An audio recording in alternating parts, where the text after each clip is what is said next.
स्वागत है आप सभी भक्तों का आज की मंगलमयी प्रश्नोत्तरी में। जो YouTube पर जुड़ रहे हैं वो चैनल को सब्सक्राइब कर लें और शेयर करें। अच्छी बहू चाहती हो तो अच्छी बेटियां बनाओ। सबने अच्छी बेटियां बनानी बंद कर दी तो बाजार में अच्छी बहुएं मिलनी बंद हो गई। बेटियां ही बहू बनेंगी, टपकेंगी नहीं बहुएं आकाश से। हाँ या ना? इसलिए पतिव्रता बनो। हमारे यहां राजा राम मोहन राय ने सती प्रथा बंद की और कुछ लोगों ने बाद में श्री राधे विधवा विवाह कराने स्टार्ट किए। ये भी एक परंपरा है पर शास्त्रीय परंपरा नहीं है। देखो धर्म की दृष्टि से देखा जाए तो दूसरा विवाह गलत है, पर व्यवहार में अब 25 साल की लड़की विधवा हो गई, 20 साल की लड़की विधवा हो गई, माना कि अब उसका तो पूरा जीवन पड़ा है। तो समाज के लोगों ने सोचा कि अब ये कहां जाएगी, कैसे रहेगी, अकेले कौन इसका साथ देगा, कहीं कल को कोई इसे नोचने ना आ जाए, कोई परेशान करने ना जाए तो वो सेफ रहे। बिल्कुल सही बताया। इसलिए उसे एक अच्छे लड़के के साथ दूसरा विवाह। तो ये एक व्यवस्था है समाज की, जो कि व्यवस्थाएं बिगड़ रही थी तो बना दी। इसे भी आप गलत ना समझो, बिल्कुल सही बताया। लेकिन ये विचार करके कि फिर उस दूसरे के साथ निभाए।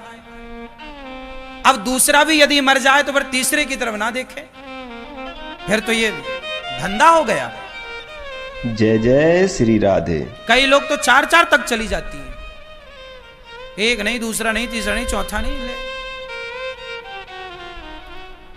चलो पुनर्विवाह हमारे यहाँ एक ठीक है, सही बात। अब धर्म तो आज्ञा नहीं देता पर ठीक है समाज आज्ञा दे रहा है, तो कोई बात नहीं, समाज की बात मान लेते हैं। बात समझ में आई?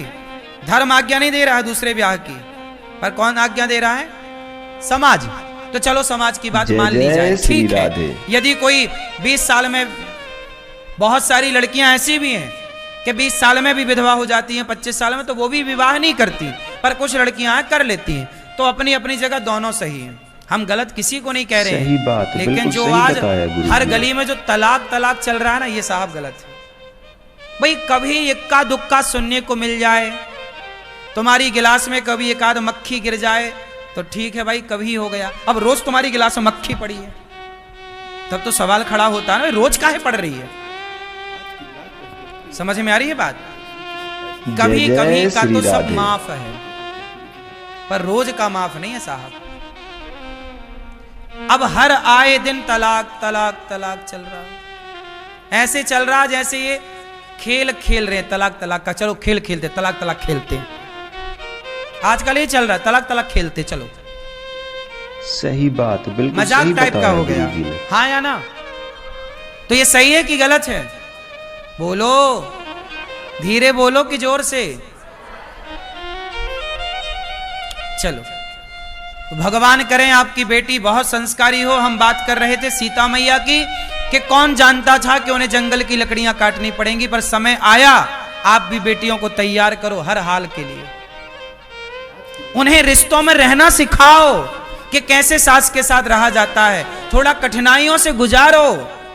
जिसके जीवन में सरलता है, कठिनाई नहीं है, वो कच्चे हैं, कमजोर हैं। जिस व्यक्ति ने जितना स्ट्रगल किया होगा, जिस व्यक्ति ने जितनी चुनौतियों का सामना किया होगा, वो व्यक्ति उतना मजबूत होगा, और जिसने कोई चुनौतियां नहीं सामना की वो कमजोर होगा। बोलो हाँ। इसलिए आप अपनी बेटियों को अपने घर में हर चुनौतियों से गुजारो, ताकि वो आगे वाले आने वाले हर चुनौतियों के लिए वो सही बताया गुरुजी ने तैयार। यही तो शिक्षा है।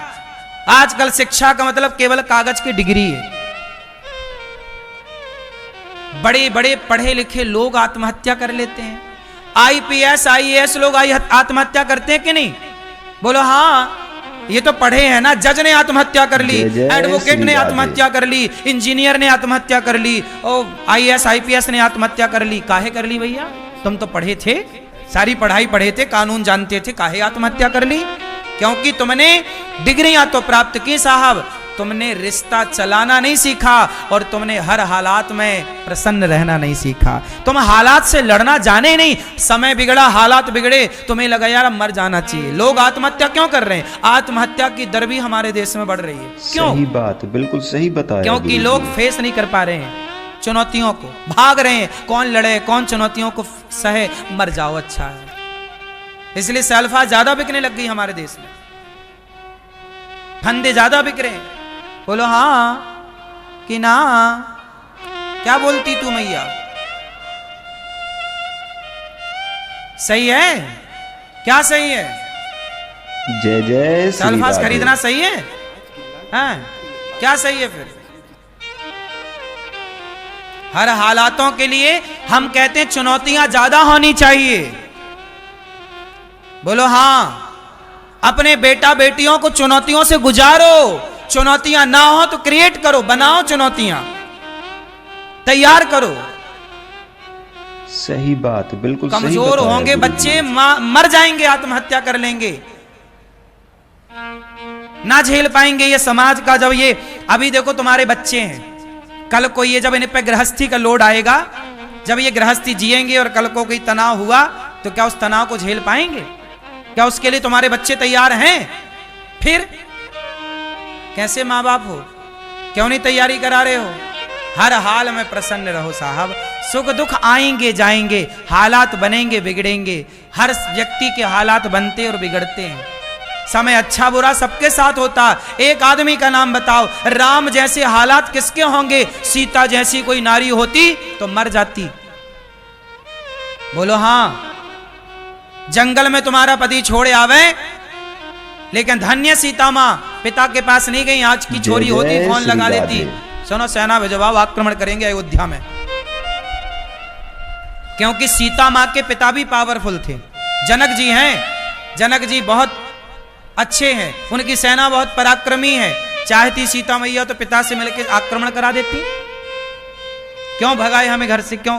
क्या क्या आज की तो कोर्ट केस कर दे। सही बात, बिल्कुल सही लेकिन बताया सीता मां गुरुजी ने। सब्र की प्रतिमूर्ति है। एक नारी का धर्म जानती हैं वो, पतिव्रता है। और राम भी पत्नीव्रता है। ऐसा नहीं कि सीता गई तो राम ने दूसरा ब्याह कर लिया। कर लिया क्या? बोलो। कल मेरे पास प्रश्नोत्तरी में एक बहन आई, आज यहाँ है कि नहीं, मैं कल की घटना बोल रहा हूं। मेरे पास तो आए दिन रोज केस आते हैं। कल मेरे पास एक बहन आई, वो हिमाचल तरफ की थी कोई बहन। वो बताई कि मैं गाड़ी से गिर गई, मेरा दुपट्टा फंस गया था पीछे के पहिए पे, बेटा गाड़ी चला रहा था, मैं गिर गई और मैं गिरी तो मैं बेहोश हो गई, कोमा में चली गई। कोमा में चली गई 2 महीने के लिए। तो मेरे पति ने मुझे कोमा में छोड़ा, मैं कोमा में पड़ी और मेरे पति ने छोड़ा और दूसरा ब्याह कर लिया। और 2 महीने बाद वो कोमा से ठीक हो गई। कल यहां आई थी मेरे पास, बता रही थी उस समय उनकी उम्र थी 25 साल। 25 साल की पत्नी को छोड़ा, 2 बच्चे थे। पति को क्या चाहिए था? उसके पति को, आदमी तुमसे प्यार नहीं कर रहा, तुम्हारे शरीर से प्यार कर रहा है। उसे लगा अब तो कुछ मिलना नहीं है, तो कोमा में है, अब उसकी शरीर की गर्मी जाए कहां? वो तो हवस मिटाना चाह रहा था। आजकल के लोग शादी करते क्यों हैं? सबके लिए नहीं बोल रहा हूं, पर ये सच्चाई है। आजकल विवाह का मतलब केवल हवस मिटाना है और कुछ नहीं। जानते नहीं लोग विवाह क्यों करते हैं? अरे विवाह मतलब संस्कार, विवाह मतलब संस्कार। रिश्ते बनाए हो तो हर हाल में पत्नी का साथ दो, निभाओ। राम जी की पत्नी वनवास गई, समाज को सीखना चाहिए। पर राम जी ने दूसरा ब्याह, राम जी ने यज्ञ किया। गुरु जी ने कहा कि आपको दूसरा विवाह करना पड़ेगा, क्योंकि जो यज्ञ आप करने जा रहे हैं वो पत्नी के बिना नहीं हो सकता। कोई भी पुरुष यज्ञ पत्नी के बिना नहीं कर सकता। पत्नी के बिना यज्ञ पूरा नहीं होता, पता है आपको? तो राम को ये यज्ञ करने की इजाजत नहीं दी वशिष्ठ जी ने। तब कहा कि दूसरा विवाह करो। राम जी बोले नहीं, मैं दूसरा विवाह नहीं कर सकता। फिर सोने की सीता बनाई गई। किसकी सीता बनाई गई? सोने की सीता बनाई गई। और राम का सोने की सीता जब बनाई गई, सोने की सीता के साथ फिर यज्ञ पूरा हुआ। मतलब राम जी ने अपनी पत्नी के सिवा पराई नारी को नहीं देखा। उनके पास भी ऑप्शन था विवाह का। आज के मर्द को सीखना चाहिए कि पत्नी का साथ कैसे दिया जाता है, राम जैसे दिया जाता है। ये नहीं कि पत्नी नहीं है, वनवास में है तो दूसरा ब्याह कर लो। आजकल तो 50-50 के 60-60 साल के बुढ़े कर रहे हैं दूसरा ब्याह। 70-70 साल के चला नहीं जा रहा है, ब्याह करेंगे पर बुढ़ाऊ।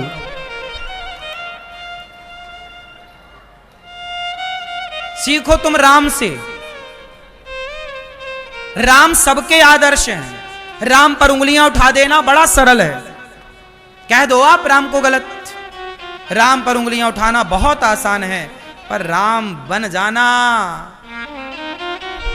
100 पीढ़ी साहब लगा लो। राम जैसा आदर्श कहां से लाओगे? इसलिए राम तो राम है, धन्य है राम। इसलिए पत्नी का साथ देना चाहिए हर हाल में। दो, ऐसा नहीं कि पत्नी कोमा में चली गई तुम छोड़ के दूसरा ब्याह कर लो। और सुनो, दूसरा ब्याह करके अब वो बुढ़ाऊ फिर वो निपट भी गया, पत्नी है अभी। दूसरा पत्नी को छोड़ के दूसरा ब्याह करोगे तो मरोगे। ऐसा हम नहीं बोल रहे हैं, कल वो बता रही थी। इसलिए अपने पत्नी को छोड़ने का सोच रहे हो, बिल्कुल त्याग दो, छोड़ना विचार, वरना टै हो जाओगे। क्यों मैया? इसलिए पत्नियों के साथ धोखा नहीं, गद्दारी नहीं। ना पत्नी गद्दारी करे पति के साथ, धोखा करे ना पति। रिश्तों तो कम से कम ईमानदारी से गुजारो, धोखा ना हो रिश्तों में। क्यों भैया? हाँ, तो भगवान राम सही है कि गलत है? हाँ, ऐसे खुल के कहा करो। राम की मजबूरी तो समझो, राम के हालात तो समझो, राम की जगह खड़े होकर तो देखो। तुम्हें क्या दिखता है राम की जगह खड़े होने से? जो तुम अभी देख पा रहे हो ना, वो राम की जगह खड़े होके ना देख पाओगे, वहां कुछ और दिखेगा। राधे राधे महाराज जी, मेरा प्रश्न है कि माइक पास में लो। राधे रानी का घर बरसाना था और कृष्ण गोकुल रहते थे, तो दोनों उतना दूरी से मिलते कैसे थे? आपके विवाह हो गया? जी, पति कहाँ है? मेरे पति ये है। कितने दूर हुआ आपका ब्याह? आपके घर से इनका घर कितना दूर है? आपके मायके से ससुराल कितना दूर है? 40 किलोमीटर। फिर 40 किलोमीटर दूर होते हुए भी आप मिल सकते हैं, तो वो 4 किलोमीटर दूर होते हुए क्या नहीं मिल सकते? तो उनका जब वो लोग मिलते थे उस समय उनका शादी तो नहीं हुआ था? वो तो किनका? राधे रानी और कृष्ण का। राधा और कृष्ण ये दोनों जन्म जन्म से शादीशुदा हैं। कृष्ण कौन है? नारायण जी। राधा कौन है? लक्ष्मी। लक्ष्मी। सदा से ये पति पत्नी है। अब आप लोग जैसे घूमने दुबई जाओगे तो वहां फिर से शादी करोगे क्या? नहीं। ऐसे ही भगवान बैकुंठ से भारत घूमने आए, धरती में घूमने आए, तो फिर शादी करा रहे हो। वैसे भी हुई है शादी भांडीर बट में, राधा कृष्ण का ब्याह हुआ। भगवान तो देखो घूमने आए थे संसार, जी। यहाँ आए जो किया उसे हम लोगों ने लीला नाम दे दिया। बाकी तो भगवान का नित्य भ्रमण स्थल है, भगवान की दुनिया है। जी। चाहे वो बैकुंठ में रहें या वृंदावन में रहें या अयोध्या में रहें या जगन्नाथ में रहें या तुम्हारे घर में चले जाएं, भगवान का तो संसार है। तो राधा और कृष्ण कौन है? जब बैकुंठ से वो वृंदावन आते हैं तो वही राधा कृष्ण कहलाते हैं। जब बैकुंठ के पति अयोध्या जाते हैं तो वही सीताराम कहलाते हैं। जी। तो वो भ्रमण करने आए हैं, लीला करने आए दोनों जन। अब आप लोग वृंदावन आए, दोनों जन पति पत्नी काहे के लिए आए? चलो दर्शन करे आए, थोड़ा घूम फिर आए। तो यहाँ के आप लोगों ने फिर से शादी की क्या? जी नहीं। फिर उसी शादी से सब हो रहा कि नहीं? जी।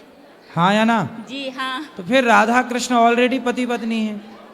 जी। कोई डाउट है इसमें? नहीं पता था। अब पता हो गया? जी। चलो खुश रहो। और कोई बात? जी नहीं, प्रणाम। राधे गुरु जी। जी गुरु जी, मैं वाराणसी मऊ से आई हूँ। मैं लॉकडाउन से पहले से आपसे जुड़ी हूँ। एक मैया जो है बगल की मेरी पड़ोसन है, उन्हीं के यहाँ मैं गई थी और आपको देखी थी, तभी से मैं आपसे प्रेरित हो गई और मैं अगले साल दीक्षा भी ली थी। वो मैया बहुत पूजा पाठ करती हैं, बहुत पूजा में मैंने दान पुण्य सब कुछ करती हैं, लेकिन परिवार के लोग ऐसे नहीं हैं, उनके पति भी नहीं ऐसे हैं, वो पूजा पाठ में विश्वास नहीं रखते। लेकिन जो उनके पति जो मैया है मेरे बगल की, तो वो चोरी से सब कुछ करती हैं, माने पूजा पाठ दान पुण्य सब। आपके आश्रम के लिए 1 लाख रुपया उन्होंने दान में मुझे दिया है कि दे देना, तो मैं उसे देना चाहती हूँ। और उनका एक क्वेश्चन है, उनके लिए आप राधे राधे बोल दीजिए। बिल्कुल, मैया को राधे राधे। और वो उनका ये क्वेश्चन है कि मैंने सूर्य को जल देना है तो क्या डाल कर देना चाहिए? कुमकुम डाल सकते हैं, चंदन डाल सकते हैं, है ना जी। गुरुजी मेरा दूसरा सवाल है, गुड़ भी डाल सकते हैं, मीठा जल। गुरुजी मेरा दूसरा सवाल ये है कि मैं अगले साल दीक्षा ली थी, तो मैं अकेले दीक्षा, मेरे पति कहीं जाते नहीं है तो मैंने अकेले लिया, तो लोग कहते हैं पति के साथ लेना चाहिए, क्या गलत हुआ? ना ना, पत्नी अकेले ले सकती है, पति भी अकेले ले सकता है, दोनों भी ले सकते हैं साथ में। जी गुरुजी मेरा तीसरा सवाल ये है, मैं बहुत शुरू से मैंने शारीरिक कष्ट से जुड़ी हूँ, मतलब बहुत कष्ट पाया मैंने। इस धरती पर कोई ऐसा सुख नहीं पाया मनुष्य जीवन में, न मायके पक्ष से न ससुराल पक्ष से, किसी से भी नहीं। तो कौन सा सुख चाहिए? मुझे अब कोई सुख की चाहत नहीं है गुरुजी, मुझे ऐसा मार्ग दिखाइए जो मुझे इस धरती पर दोबारा नहीं आना है। क्यों परेशान हो गई? हाँ, इस धरती पर कोई सुख नहीं है, जो ईश्वर के यहाँ मैं बहुत ईश्वर को मानती हूँ, बहुत मेरा। ईश्वर को मानो, ईश्वर का मानना बहुत अच्छा है, हाँ। भक्ति करना अच्छा है, पर संसार में भी भगवान के चरणों में जो है, जो भगवान के आश्रित है, वो यहाँ भी सुखी है। हाँ, तो मैं भगवान के आश्रित, तो मेरे 2 बच्चे हैं, बच्चों से मुझे बहुत प्यार है, बच्चे बहुत मुझे मानते हैं, धर्म रास्ते पर चलते हैं, सब कुछ है, बच्चे बहुत अच्छे हैं, एक बेटा और एक बेटी है। बच्चा सॉफ्टवेयर इंजीनियर है, ये नोएडा में है। चलो खुश रहो जी, खुश रहिए। राधे राधे गुरुजी। गुरुजी एक मेरा और सवाल है एक मिनट बोलो, जल्दी बोल दो। गुरुजी आप कहते हैं कि जैसे कुछ बहुएं और कुछ सासें बहुत गलत काम करती हैं, एक दूसरे पर प्रताड़ित करती हैं, तो मेरी सास मुझे बहुत प्रताड़ित की, मैंने उनका कोई जवाब नहीं दिया, कोई उत्तर नहीं दिया, मैंने बहुत सहन किया, सहनशीलता मुझ में बहुत है, तो क्या उनके साथ कैसा मैं व्यवहार करूं, क्या करूं, मुझे समझ नहीं आता है। आज भी मेरे शादी को 29 साल हो गए। अभी सास है? हाँ, 29 साल हो गए मेरे शादी को। अभी और कितने साल की है सास? बच्चे सास अभी बहुत टाइट है अभी तो बहुत प्रताड़ित करती हैं, मैं क्या करूं, कैसे उनके साथ रहूं, कैसा व्यवहार करूं, जबकि मुझे भी अब सास बनने का अवसर आ गया है तो आप अब चुप ही रहो सास के आगे। क्या बोलती ज्यादा है? बहुत प्रताड़ित किए हैं, लेकिन मैंने कुछ उनका जवाब नहीं दिया। सब क्या प्रताड़ित किए? क्या मार लगाई आपको? बहुत, अब बताने लायक नहीं है गुरुजी, क्या बताऊं मैं तो क्या चिटकोटी काट देती रही क्या? हाँ? बहुत कुछ। गुरुजी मेरा ये अनुरोध है आपसे, इस वीडियो को डाला जाए, जो मैया ने पैसा दिया है मैं उनको दिखा सकूं, संतुष्ट कर सकूं, इस वीडियो को जरूर डाल दिया जाए। और उनको आपने नाम लिखा लिया मैया का? हाँ, लिखवा देंगे, ऑनलाइन पेमेंट करना है। ठीक है जी, ठीक है। और उनको राधे राधे बोल दीजिए। आपकी सास जरूर सुनेगी ये वीडियो। सुने वो, मुझे फर्क नहीं पड़ता गुरुजी। नहीं डरती हो? हाँ, क्योंकि शादी को 29 साल हो गया, अब डर खत्म हो गया आदत हो गई है, सही है।